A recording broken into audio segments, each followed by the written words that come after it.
So T-charts are just a way we can manifest, it's a way to help us manifest, actually. Reprogram our subconscious mind to get rid of the monkey mind. Monkey mind is how our mind's just cluttered with so many thoughts all the time, always unconscious. So the T-charts can help us get to a level where we can start to get control of our mind back. It starts off with a thought, error, and then analysis. Here you go. I'm just going to show you right here. A T-chart example. So nothing works out for me. What is the error in that? What are the 10 distortions? Jumping to conclusions, reality filter, emotional reasoning, analysis. Sometimes things work out for me, sometimes they don't. That is just how life is for everyone.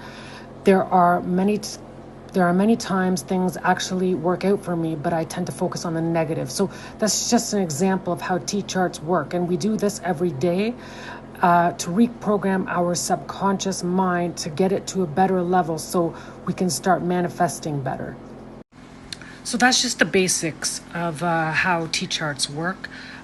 Small example, but it really does work on reprogramming the mind and decluttering the mind, so then you can manifest better and get to a better place in your life. Basically, if you'd like, I can make a lot more videos on explaining exactly how it works.